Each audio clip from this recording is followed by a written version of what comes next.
Ji welcome back to rising Pakistan. इस वक्त studio में हमारे साथ मौजूद है महानूर खुर्शीद जो कि एक आर्किटेक्ट है एक डॉक्टर है, जो कि एक आर्किटेक्ट है, नर्स है, हाँ ये फार्मर है, ये खेती बाड़ी करती हैं, गंदम उगाती हैं। आप ये बताएं कि गंदम का जो हमने सुना है कि वो बड़ी जल्दी इस तरह मैं आज गंदम आपसे पक एक गई चीज है। पूछना चाहती हूँ, आप मेरे साथ ऐसे क्यों करते हैं? नहीं, आप अपने साथ ऐसा क्यों करती हैं?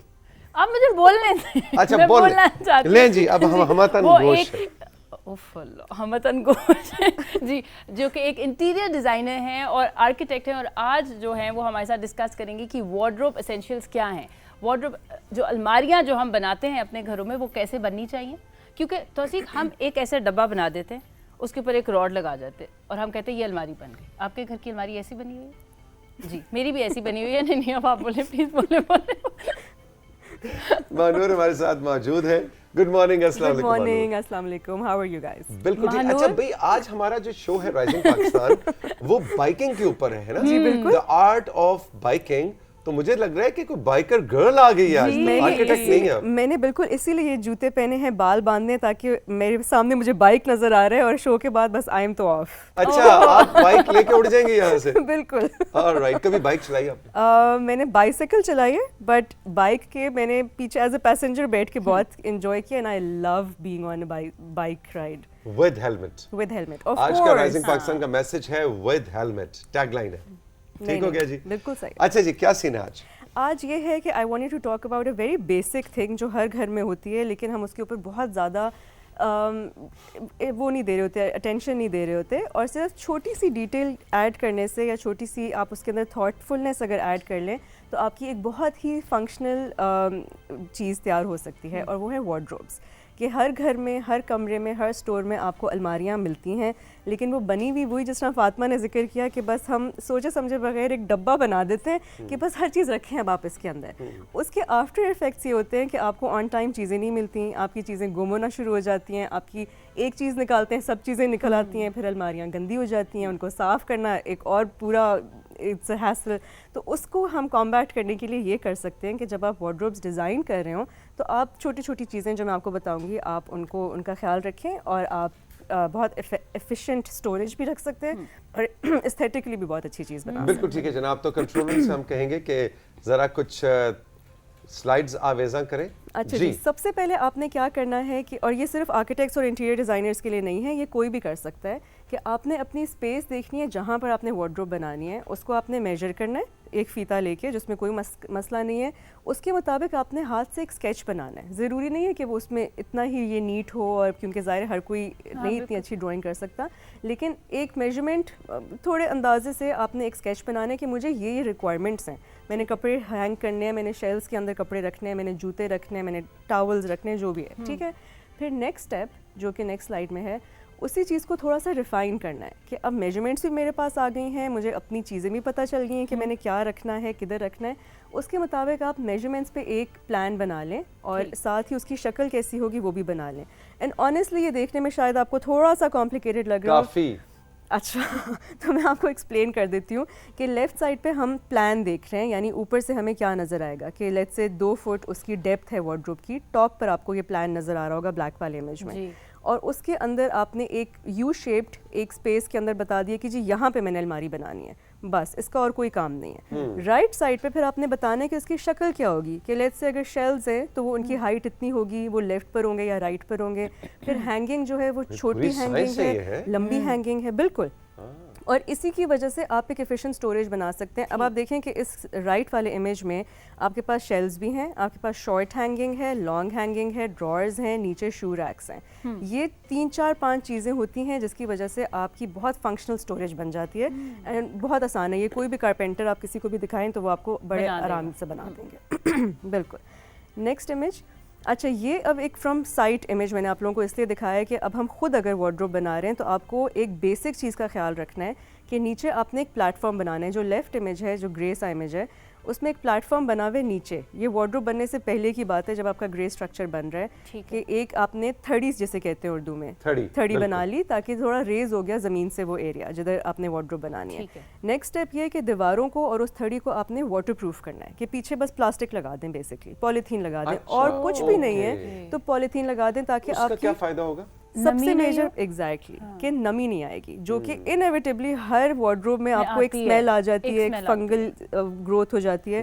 तो ये चीज़ उस चीज़ को अवॉइड करता है, और ये इतना आसान काम है, आपने सिर्फ वही बात की सोचना है थोड़ा सा करने वार्डरोब बनाने से पहले। या That's आपका it. कोई ठेकेदार अगर आपका घर बना रहा है तो उसको कहना है कि मेरी अलमारियों के पीछे प्लास्टिक प्लास्टिक लगा की दें। कोटिंग एक दो। बिल्कुल, ठीक इसको है। इंसुलेशन और खर्चा भी ज्यादा नहीं है। No, it's just polythene, plastic की शीट है जैसे ठीक है। जो जिसके हम ये लिफाफे इस्तेमाल करते ठीक हैं, ठीक है, और ठीक बहुत है। आसानी से अवेलेबल है।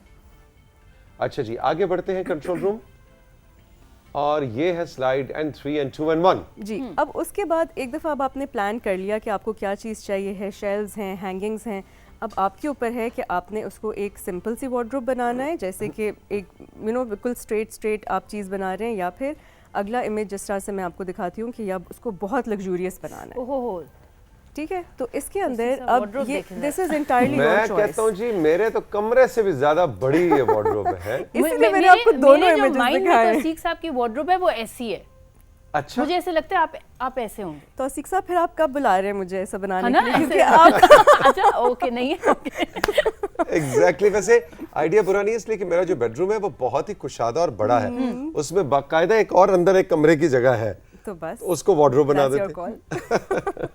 तो इसमें सिर्फ द ओनली डिफरेंस इन दोनों इमेजेस में ये है कि आपने मटेरियल्स कौन से यूज किए हुए हैं, और आपने उनको उसके अंदर कितना ज्यादा उसको लाविश बनाया हुआ है। अच्छा, क्या इसको हम वॉक इन वार्डरोब कह सकते हैं? बिल्कुल कह सकते हैं। Okay. ये दोनों वॉक इन वार्डरोब्स के इमेजेस हैं, जो मैं आगे एक्सप्लेन भी करूंगी कि किस तरह की वार्डरोब्स को वॉक इन वार्डरोब्स। अच्छा ठीक मानूर, है। आप ये देखें कि इसमें ये जो आपका इमेज है, इसके आगे के दरवाजे नहीं हैं, ये ओपन है। बिल्कुल। अब बहुत जगहों पे ये चल भी रहा है इस तरह, ये Right. प्रैक्टिकल है? अगर आप वॉक इन वार्डरोब बना रहे हैं, जिस तरह फॉर एग्जांपल आपके अलग से कमरा है, जिस तरह तौसीक साहब अभी जी। जिक्र कर रहे थे, तो उसके अंदर तो आप डस्ट कंट्रोल कर लेते हैं, क्योंकि बिल्कुल। दरवाज़ा आप उसका बंद रखते हैं हर टाइम पे। मेरी अपनी जो वार्डरोब है उसके आगे मैंने ये नहीं लगवाए ठीक हुए, है। ठीक है। तो उसका फ़ायदा ये होता है कि एक तो आपको you are forced to keep it clean. बिल्कुल। अगर आप दरवाजे उसके बंद कर दें तो फिर अंदर पीछे जो भी हो रहा होता वो है हम ऐसी वो- चीजें ऐसे ऐसे फेंकते जाते हैं ना फेंकते कि जाते हैं। आगे से दरवाजा बंद तो सब बिल्कुल। छुप गया। और हम डिले करते रहते हैं कि अच्छा कर लेंगे, ऑर्गेनाइज कर लेंगे, तो इस तरह आपके दिमाग में वो क्लटर आपको जब रोज नजर आते हैं ना, तो आप कहते हैं नहीं मैं साफ आप कर लूँ शर्मिंदा इसको। होते रहते हो ना कि जो देखेगा भी बिल्कुल। कर लो तो ये तो आपकी इंटायरली पर्सनल चॉइस है। अगर आप बंद करना चाहते हैं तो वो भी ठीक है, अगर आप ओपन शेल्स रखना चाहते हैं तो वो भी ठीक है। मैं थोड़ा मटेरियल्स पे बात करना चाह रही थी इन दोनों इमेजेस पे जो पीछे हमने देखे, कि अब इन इमेजेस में MDF आप यूज़ कर सकते हैं डिफरेंट मटेरियल्स के अंदर, ठीक वुड यूज़ कर सकते हैं, एल्यूमिनियम यूज़ कर सकते हैं, ग्लास यूज़ कर सकते हैं। तो इस आपको जो इमेज नज़र आ रहा है इसके अंदर प्रॉब्ली वुड, MDF या मेटल और ग्लास सब कुछ यूज़ हुआ हुआ है विद प्रॉपर Almost, लाइटिंग। और प्लान और मेजरमेंट्स वही हैं जो हमने जिस तरह शुरू में डिस्कस किया था, ठीक। सिर्फ ऊपर से उसकी खूबसूरती को एनहांस किया गया है। जी ठीक है जी, कंट्रोल रूम नेक्स्ट पे जाएंगे तो हम नेक्स्ट पे जाएंगे। अच्छा जी, अब आगे मैं आपको 3 तरह की वार्डरोब्स बताती हूँ जो हमारे घरों में यूजुअली होती हैं। एक है हमारे कमरे के अंदर बहुत ज़्यादा ट्रेंड है कि हम कमरों के अंदर बिल्ट इन वार्डरोब्स देते हैं, तो उसको भी यानी एक बेडरूम है और उसका एक दीवार जो है वो हमारी अलमारी है या वार्डरोब। बिल्कुल। ठीक है। तो उसके अंदर अब एक तो ये तरीका है कि जिस तरह हम रेगुलर घरों में हमने देखा होगा कि वो पट बंद हो जाते हैं और वही फिर अंदर वही क्लटर सारा हो रहा होता है, पर अगर आप वही सारी जो हमने शुरू में बात की कि हैंगिंग्स दें और सब कुछ दें, आप इसके ऊपर शीशा भी लगा सकते हैं और इसको थोड़ा सा इन्हांस कर सकते हैं एस्थेटिकली भी, बिकॉज आपके कमरे का पार्ट है। ठीक है। और उसमें शेल्व्स वगैरह दे सकते हैं ताकि वो अच्छा लगे। अब वो आईना लग के वो देखें, अब जो आईना है जिसके अंदर आपके बेड का इमेज इस वक्त नजर आ रहा है राइट साइड पे, असल में वो अलमारी है। बिल्कुल। और सामने आपने आईना लगा दिया तो उससे कमरा कुशादा भी लग रहा है, क्योंकि हमारे यहाँ अमूमन कमरे छोटे होते बिल्कुल, हैं, बिल्कुल। तो उसमें आईना लगाने से वो एक कुशादापन भी आ गया और आपकी अलमारी अलमारी के नहीं अंदर लग जो रही ना। तबाही मचाई हुई है आपने। वो ऐसे लग रहा है नीट एंड क्लीन कमरा है। हाँ, साफ सुथरा, असलियत जो है वो इसके पीछे बस है। इसको खोलो तो पता और फिर लगेगा। पता लगेगा कि असल क्या है। असलियत उसके बाद सामने आई। अच्छा जी, इसके आगे बाद जो चलते हैं second control kind room। Of wardrobe है वो है एक वॉक इन क्लोजेट, कि आपने पूरा कमरा अपना डेजिग्नेट किया हुआ है कपड़ों के लिए। सो आप वो दरवाज़ा खोलते हैं, अंदर आपने उसी तरह से सारी शेल्व्स दिए हुए हैं, हैंगिंग्स दी हुई हैं, जूतों की जगह दी हुई है, शीशा वगैरह जो भी आपकी रिक्वायरमेंट है आपने वो किया हुआ है। ठीक है। इसके बाद जो नेक्स्ट इमेज है ये है हमारा ओपन क्लोजेट्स जो कमरों में पड़ी होती हैं। अगर आपके पास स्पेस नहीं है, आपका छोटा कमरा है, आपके पास वॉक इन वार्डरोब की स्पेस नहीं है, तो आप एक ओपन मूवेबल कबर्ड इस तरह का रख सकते हैं जो आप कहीं पे भी यूज़ भी कर सकते हैं। और आपने किराए का घर है तो किराए घर शिफ्ट करना है तो साथ भी जा सकते हैं। बिल्कुल। ये एक बहुत स्पेशल रिक्वेस्ट थी from a very special person कि आप बच्चों के ऊपर बात करें कि बच्चों की क्या वार्डरोब्स होती हैं उनके कमरे में, नर्सरीज में हम किस तरह उनकी चीज़ें ऑर्गेनाइज कर सकते हैं, क्योंकि उनकी इतनी छोटी चीज़ें होती हैं कि वो इधर उधर हो ही जाती हैं। तो उसके लिए भी यही है जो हमने शुरू में टिप्स की कि आप जो आइटम आपने रखना है उसके मुताबिक, उसके साइज़ के मुताबिक आप चीज़ों को डिज़ाइन करें। कि अगर शेल्फ है तो आप 2 फुट का शेल्फ ना दें, आप उसको छोटा कर लें। शेल्फ को छोटे कपड़े हैं उनके। फिर आपने अगर हैंगिंग्स हैं तो आप वो 4, 5, 6 फुट वाली हैंगिंग्स ना दें। आप अगर उनके टाइनी कपड़े हैं तो आप उस टाइनी कपड़ों के मुताबिक शेल्फ हैंगिंग्स दे दें। तो बच्चे अगर बड़े हो जाएं तो फिर आप चेंज कर लें। मतलब घर नया बनवाइए। देखिए आप नहीं थैंक यू वेरी मच। नहीं, अब जिस तरह मैंने बच्चे तो यूं बड़े हो जाते हैं। नहीं, अब जिस तरह मैंने ज़ारून और ज़ारियान की जो अलमारियां की हुई है ना, तो वो अलमारियां तो प्रॉपर बड़े साइज की। आपने की हुई, आपकी सास ने की हुई? नहीं, मैंने की हुई। अच्छा, मैं खाली कुकिंग नहीं करती हूँ, लेकिन मुझे घर ऑर्गेनाइज करने का और काम करवाने का मुझे बहुत काम करवाने का, ये करवाने का लफ्ज है नहीं, काफ में अलिफ, आपको मजे की चीज बता नून बड़ी है। काम करवाने का बड़ा हाथ से सारे काम कर लेती हूँ, मैं अपने हाथ से भी सारे काम कर लेती हूँ। और जब मुझे गुस्सा चढ़ता है तो फिर मैं कहती हूँ हट जाओ सारे आगे से, मैं खुद सारा घर साफ कर लूंगी। मुझे खाली कुकिंग नहीं आती, उसके अलावा ऐसी बहू सबको चाहिए कि जिसको गुस्सा आए तो गुस्सा जो है वो काम करने पे निकाले। लेकिन मैंने क्या किया है, जो ये आप कह रहे हैं ना, वो जो 6 फुट की एक प्रॉपर अलमारी थी जो पहले की बनी हुई थी, तो मैंने उसके अंदर तौसीफ साहब वो रॉड्स ऐड करा ली थी। जब ज़ारून वो स्मॉल तो वो 3 रॉड्स लगी थी, क्योंकि बच्चों की चीज़ें भी बहुत ज़्यादा है। मैंने बहुत ज़्यादा ऑर्गेनाइज करने के लिए चीज़ें वो जो है, क्योंकि ऑलरेडी बॉक्सेस नहीं बने हुए थे, खाने नहीं थे, तो मैंने बास्केट्स रख ली थी जिसमें एक में उनके मिटन्स आ गए, एक में जो है सॉक्स आ गई, डिफरेंट ये चीज़ें, क्योंकि वो इतनी छोटी छोटी चीज़ें होती हैं कि वो एक चीज़ उधर गुम हो जाती थी, एक उधर गुम हो जाती थी। बिल्कुल। तो अब जो बड़े हो गए तो 3 रॉड्स में से एक रॉड निकल गई। मतलब जिस तरह हमने लास्ट टाइम मूवेबल फर्नीचर की बात की थी, उसी तरह फातिमा ने वो इम्प्लीमेंट किया हुआ है अपने घर में कि फोल्डेबल मूवेबल चीज़ें जो हम कर रहे थे, तो वो आप विद टाइम अपनी रिक्वायरमेंट के मुताबिक एडजस्ट करते हैं। कोई शेल्व्स निकाल लें, रॉड्स निकाल लें, तो उससे आपकी स्पेस बड़ी हो सकती है विद टाइम। और बस यही जी लास्ट इमेज है, इसी में इसमें यही शो किया हुआ है कि आप किस तरह से अपने बच्चों की चीज़ों को ऑर्गेनाइज कर सकते हैं। आपको उनको नहीं ज़रूरत स्टोर अवे करने की, छोटे छोटे बना के चीज़ें, तो आप उनकी हर चीज़ को एक डेजिग्नेटेड स्पेस दें। और लाइट्स यूज़ करें वार्डरोब में, ये एक जनरल पॉइंट है कि जनरली अगर आप लाइट्स यूज़ करें तो आप जो अंदर ढूंढ रहे होंगे तो आपको आसानी से मिल जाएगा और आप वो क्लटर क्रिएट नहीं करेंगे, क्योंकि वरना अलमारी खोलो तो अंदर बहुत अंधेरा होता है। और दूसरा ये कि कोई भी स्पेस वेस्ट ना करें। अलमारी अगर आपके पट हैं तो उसके पीछे आप हैंगिंग्स दें। अगर आपके नीचे, सबसे नीचे वाली यूजुअली स्टोरेज बिल्कुल ज़ाया जा रही होती है, उसमें आप बास्केट्स रखें जो पुल आउट हो जाएं, या शू रैक्स रखें जो पुल आउट हो जाएं। तो ये अलमारी में एक खाना वो बहुत ज़रूरी है जी, जिसके अंदर ताला चाबी वाला लॉक हो। और अम्मी ने उसमें क्या क्या रखा हुआ होता है या नानी अम्मा ने, हमें कुछ पता नहीं होता।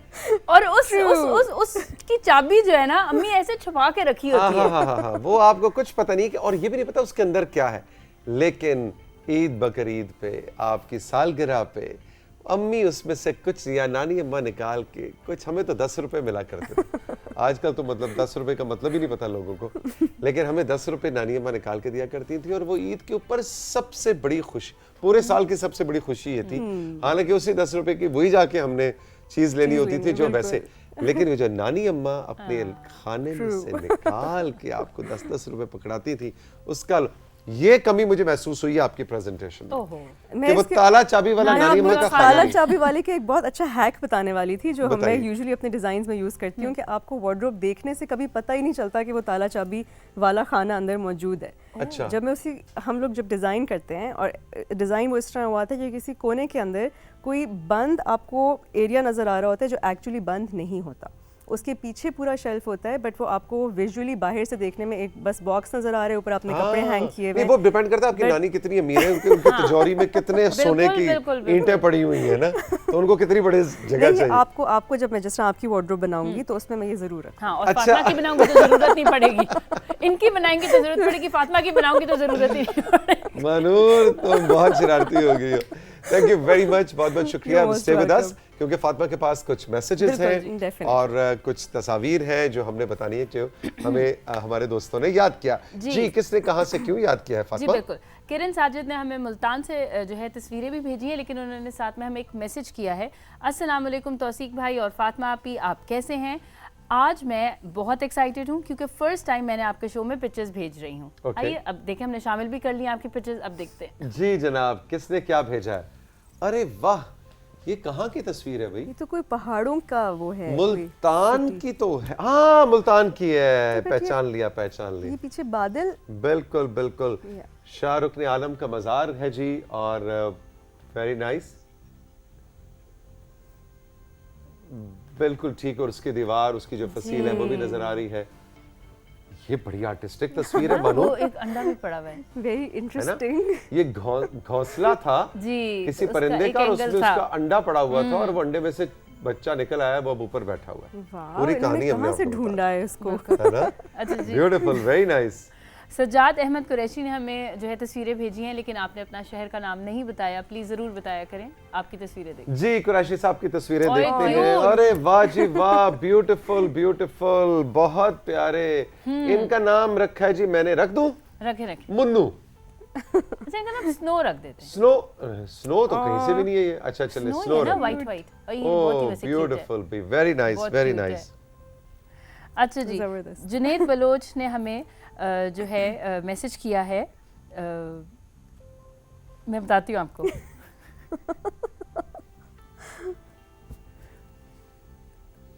ये पढ़े, जड़ावाला। जड़ावाला से। जड़ावाला जड़ावाला हमारा से। बहुत ही खूबसूरत, बड़ा मशहूर इलाका है, बड़ी खूबसूरत जगह है, बड़े प्यारे लोग हैं यहाँ। जड़ावाला जब मैं गया था ज़िंदगी में, तो मैंने, पता नहीं ये वहाँ की खासियत है कि नहीं, जड़ावाला का कोई हमारे क्रू में है कि नहीं है, या मुझे बताएं हमारे जो व्यूअर्स हैं।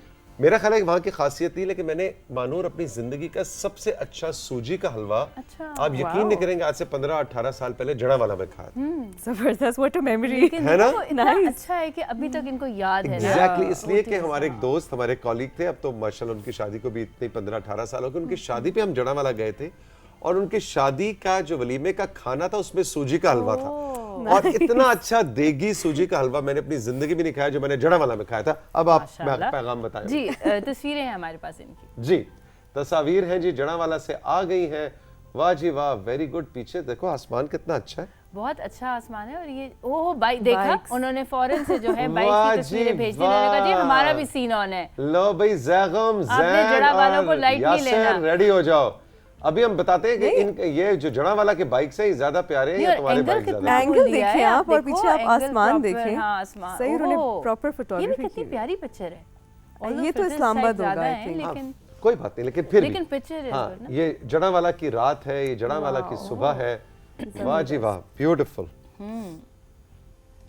जी, अब जरा कंट्रोल रूम कह रहा है कि हमने थोड़ा तेज तेज ठीक चलना है जी, ठीक है जी, इसलिए बिल्कुल। कि अभी बाइकर बॉयज आ रहे हैं। ठीक है। और इस स्टूडियो के अंदर पता नहीं क्या होने वाला है। अच्छा जी, साइमा ने हमें फैसलाबाद से तस्वीरें भेजी, आइए देखते हैं। लो जी, फैसलाबाद वालों की हो गई है एंट्री।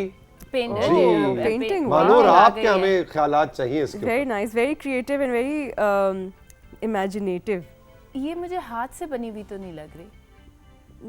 नहीं, आई थिंक हाथ से है, लेकिन चाहे शायद डिजिटल हो, लेकिन बनी हुई तो खुद ही स्केच तो खुद हाँ, किया हुआ है। बिल्कुल। वेरी नाइस, ये तो बहुत आर्टिस्टिक। ब्यूटीफुल भाई, जबरदस्त। सितारे कितने मेहनत खूबसूरत है लगी, मानूर। हाँ, ओहो। ओहो, चांद, माय फेवरेट थिंग। भाई सही। जबरदस्त। साइमा, एक्सीलेंट। 100 में से 111 नंबर आपके। बिल्कुल जी। अच्छा जी, उसके बाद हम देखते हैं तस्वीरें। हमें उस्मा ने जो है लालिया चिन्योट से जो है तस्वीरें भेजी हैं, आइए देखते हैं। ओके जी, लालिया से आई हैं तस्वीरें। ओहो, वाह जी वाह, अंडा पराठा खाते अंडा हैं सुबह पराठा। ये हम मिस कर रहे हैं अभी। हाँ एग्जैक्टली, एकदम देख के मेरा दिल कर गया खाने को। चाय जी, है, चाय भी है। ओहो, गरम गरम। लेकिन आप एक चीज नोट करें, उस्मा बहुत लेट अपनी सुबह का आगाज करती और है। साथ ही वो बिरयानी भी ले आई है वो। उधर उन्होंने कहा सवा खाना नेज़े भी पे है, तैयार है। सूरज पीछे नजर आ रहा है, लेकिन अब तो बिरयानी आ गई है। उनका लंच टाइम आ गया है ना। और लंच और ब्रेकफास्ट लंच इकट्ठे ही हो रहा है। Exactly. Usma, thank you very much, आपने हमें एपेटाइज किया। अच्छा जी, फातिमा ने हमें चकवाल से जो है तस्वीर भेजी है, आइए देखते हैं। लो जी, फातिमा की तस्वीर, एक तस्वीर है। अच्छा जी, एक तस्वीर है। अरे ये क्या है? ये क्या है? कद्दू है। ये आधे कद्दू, हाँ कद्दू। प्लीज ये नोट कर ले शुक्र सब लोग। अल्हम्दुलिल्लाह, आज मैं नहीं बोल रही, आज शुक्र है मानूर ये की कद्दू। बारी है। ये ये वो है मिठे- कच्चे आम, नहीं नहीं ये तो लीमू ये है। गोल गोल है। नहीं फातिमा, आम इस तरह के पौधों पे नहीं लगते, ये दरख्तों नींबू पे है। लगते हैं। हाँ ये तो मैंने सोचा ये ही नहीं। नींबू है, लेमन है, कंट्रोल रूम भी खामोश ये है, वो किसी है को खटियाँ समझ। जो होती हैं। खटियाँ, देखा? खटियाँ, खटियाँ, ज़िशान कह रहा है finally। जी, हमारा कैमरामैन खटियाँ। नहीं मैंने बोला है। नहीं वो तायद कर रहे हैं आप। वो खटियाँ थी और ये मिठियाँ हैं। इसका नाम मैंने रखा है मिठियाँ। अच्छा ठीक है। हाँ, वेरी नाइस, वेरी नाइस। भाई Fatima, thank you very much, कितनी अच्छी तस्वीरें आपने चकवाल से भेजी हैं। अच्छा जी, अब मैसेजेस की तरफ चलते हैं। चौधरी अनवार हुसैन ने हमें चकवाल हिरात से गवर्नमेंट हाई स्कूल मंगवाल से जो है मैसेज किया है। अस्सलाम वालेकुम तौसीक साहब, वालेकुम मैं सलाम। एफएम रेडियो के दौर से आपका फ़ैन हूं और आजकल आपका प्रोग्राम राइजिंग पाकिस्तान बिला नागा देखता हूं, जिसका गेस्ट सेगमेंट मुझे बहुत ही इंफॉर्मेटिव लगता है। बहुत बहुत शुक्रिया, थैंक यू वेरी मच। और आप इसी तरह प्रोग्राम में शामिल होते रहिए। और आज का जो सेगमेंट है हमारा जो कि बाइकिंग के ऊपर है, वो आपको कैसा लगेगा ये भी आपने हमें ज़रूर बताना है। जी जी, आसमा ने हमें चकवाल से मैसेज किया है। आज चकवाल वालों की बड़ी एंट्री है ना जी, आदाब तौसीक और फातिमा, आपका प्रोग्राम बहुत अच्छा है, मैं बहुत शौक से देखती हूँ। कल जो तौसीक साहब ने सॉक्स पहनी हुई थी, मुझे उनका ये स्टाइल बहुत ही पसंद आया, क्योंकि मेरे साथ हमेशा यही मसला होता है कि मेरी एक जो सॉक्स है वो बच्चों की वजह से मिलती नहीं है, दूसरी गुम हो जाती है। मुझे तो वैसे ही पसंद है कि अलग अलग कलर्स हों, तो अब मैं कॉन्फिडेंटली पहन सकती हूँ। बिल्कुल जनाब, अगर आपकी दो जराबें नहीं मिल रही और दोनों बहुत अच्छी हैं तो एक में वो पहन लें, कुछ नहीं होता। और कल हमने ये साबित कर दिया आपको। और बाकी बहुत अच्छा फीडबैक आया कि दो डिफरेंट तरह की जराबें। असल बात होती है, जैसे फातिमा कल भी आपको बता रही थी, कैरी करने की, कि आप किस एतमाद से क्या रंग पहन रहे हैं, उस रंग को आप कैरी कर सकते हैं या नहीं। यही हमारा पैगाम था कि वो दो जराबें ज़ाया करने की जरूरत नहीं है, उनको मुख्तलिफ को इकट्ठे पहन लें, कुछ नहीं होता। मतलब आपने कहा कि जो मैंने सारी वार्डरोब की इतनी लंबी आपको डिजाइन बताया, आपने कहा चीजें गुम भी जाएं तो कोई बात कोई नहीं। बात जब नहीं। तक ऑर्गेनाइज होंगी पहले वाली तो गुमी होंगी ना। देखो मानू, कल तक तो मेरी जिंदगी में नहीं आई थी ना इस सेगमेंट के साथ, अब आज के बाद जराबें नहीं घूमेंगी मेरी। ठीक है। अच्छा जी, ताहिरा राजपूत ने हमें कुरान वाला फैसलाबाद से याद किया है और ताहिरा कहती है, तौसीक हैदर और बहुत प्यारी फातिमा, आपका प्रोग्राम बहुत अच्छा है। आपका शो शुरू होता है, आपका शो जब 5 साल पहले शुरू हुआ था तो उसका एक प्रोमो था जिसके एंड में तौसीक हैदर एक लाइन बोला करते थे कि आपके ब्रेकफास्ट टेबल पे एक कुर्सी मेरी भी। और आप लोगों ने 5 साल में ये साबित कर दिया है। अब हमें ऐसा लगता है कि हम सुबह जब नाश्ता कर रहे होते हैं तो आप लोग हमारे साथ हमारे टेबल पे बैठ के नाश्ता कर रहे होते हैं, और वाकई हमारे घर में एक कुर्सी आपकी भी है। अरे Tahira Rajput, thank you so much. मैं कहता हूँ इतना खूबसूरत मैसेज। और यही राइजिंग पाकिस्तान और पाकिस्तान टेलीविजन पीटीवी का मकसद भी है कि हम इस तरह से आपके लिए प्रोग्रामिंग करें कि आपको लगे कि आप हमारे साथ या हम आपके साथ बैठ के वो प्रोग्राम बना भी रहे हैं और इस प्रोग्राम को देख भी रहे हैं। Thank you very much. मैं कहता हूँ 100 में से 111 नंबर आप। अच्छा जी, आपके खत्म हो गए मैसेजेस? जी है मेरे पास, जी। लेकिन आप पढ़ लें अगर और हैं तो। जी मेरे पास भी हैं, आपके पास भी हैं? जी चले मैं पढ़ती हूँ। अनम मुस्तफ़ा ने हमें इस्लामाबाद से मैसेज किया, अस्सलाम वालेकुम। धुआं ड्रामा में तो जब भी मैं देखती हूँ ना, ये गाने वाला सीन मुझे रुला ही देता है। हाय। कल आपने क्लिप दिखाकर वैसी ही याद ताज़ा कर दी। हारून भाई ने तो कल रुला ही दिया मुझे। मैं ये ड्रामा कई बार अपने फ़ोन पर डाउनलोड करके देख चुकी हूँ। मेरे साथ आपका प्रोग्राम और अवैस मुस्तफ़ा और रुमैसा मुस्तफ़ा भी बहुत शौक से देखती हैं। बहुत बहुत शुक्रिया जी। बिल्कुल कल हमने धुआं ड्रामे को और पाकिस्तान टेलीविजन क्वेटा के यादगार ड्रामों को फीचर किया था और वाकई इतना अच्छा फीडबैक आया कल के सेगमेंट का। और वाकई वो धुआं ड्रामे का क्लिप जो है वो मेरा ख्याल है पाकिस्तान टेलीविजन के ड्रामों की अगर टॉप के 10 सीन्स अगर चुने जाएं तो धुआं ड्रामे का वो सीन डेफिनेटली उसमें शामिल होता है। Brilliant drama honestly. एग्जैक्टली। अच्छा जी, बुशरा कंवल ने हमें जो है डेरा गाजी खान से जो है मैसेज किया, अस्सलाम वालेकुम तौसीक भाई, मैं बहुत शौक से आपका प्रोग्राम देखती हूँ। ये मेरा किसी भी प्रोग्राम में पहला मैसेज है। परसों जो आपने ग्रीन कलर की बास्केट पहनी थी ना, वो मुझे बहुत अच्छी लगी और आपको सूट भी बहुत कर रही थी। प्लीज़ आप ऐसे ही कलर्स पहना करें। बहुत शुक्रिया, thank you very much, thank you very much. हमें याद किया है जनाब सायरा तौसीफ ने इस्लामाबाद से, और सायरा तौसीफ कहती है मुझे आपका शो बहुत पसंद है। ट्रेनर काशिफ का सेगमेंट बहुत अच्छा होता है। किसी दिन फातिमा आपी भी किसी तरह हमें एक्सरसाइज करके बताएं कि वो घर में किस तरह की एक्सरसाइज करती हैं, क्योंकि वो जितनी फिट हैं लगता नहीं है कि 2 बच्चों की माँ है। और उनके बच्चों की तस्वीरें देख के तो यकीन ही नहीं आ रहा था कि 10-10, 12-12, 15-15 साल के बेटे हैं उनके। वो खुद भी एक अच्छी रोल मॉडल और ट्रेनर साबित हो सकती हैं। हमें तो लग रहा था ये उनकी बड़ी बहन खड़ी हुई है। सारा तौसीफ इस्लामाबाद से। मैं ये कर सकती हूँ कि जब नेक्स्ट टाइम काशिफ आएंगे तो मेरा प्रॉमिस मैं उसके साथ वर्कआउट करूंगी। एग्जैक्टली ठीक हो गया? एग्जैक्टली। और यही हमारा मैसेज भी है कि ज़रूरी नहीं है कि हमारी माओ बहनों को पैसे खर्च करें और जिम जाएं तो बहुत अच्छी बात है, लेकिन जैसे कि मानूर भी मुझे अक्सर जिम में नजर आती है, जिस जिम में मैं और काशिफ जाते हैं वहीं मानूर से भी उस दिन मुलाकात हुई थी। तो हमारी ख़वातीन जिम जाती हैं और ये राइज होता जा रहा है। और जिम्स में ख़वातीन के लिए अलग टाइमिंग्स भी हैं, उमूमन सुबह 10 बजे से 12 बजे तक। तो अगर आप अफोर्ड कर सकते हैं तो बहुत अच्छी बात है। अदरवाइज राइजिंग पाकिस्तान और पीटीवी का यही मकसद है कि ट्रेनर काशिफ जो आपको एक्सरसाइजेस बताते हैं आप घर में भी वो कर सकती हैं। जरूरी नहीं कि आप जिम जाएं। आज जैसे फातिमा जिम नहीं जाती, घर में करती हैं, विच इज परफेक्टली फाइन। लेकिन ये बहुत अच्छी बात है कि आप इंस्पायर हो रही है फातिमा से और हमसे, और आप एक्सरसाइज शुरू करना चाहती हैं, विच इज ग्रेट। और आपको एक मजे की चीज बताऊं, जब मैं घर में एक्सरसाइज करती हूँ तो अब मेरे साथ कुछ दिनों से जारून ने भी मुझे ज्वाइन कर लिया। वरना मुझे जारून को कहना पड़ता था बार बार, अब वो उठ के खुद आ जाता है। आपका छोटा भाई? जी, मेरा छोटा भाई। हम चल के लेंगे एक ब्रेक महानूर के शुक्रिया के साथ, और ब्रेक के बाद जब वापस आएंगे तो कुछ सीन ऑन होने वाला है। जैगम है, जैन है और यासिर है, और आज हम फीचर करने जा रहे हैं बाइकिंग को एक सेफ और हेल्दी स्पोर्ट के तौर पे। ये एक बाइकर्स क्लब है, ये पाकिस्तान में कहाँ कहाँ क्या क्या करते हैं, कुछ देर में हम राइजिंग पाकिस्तान में इसको फीचर करेंगे।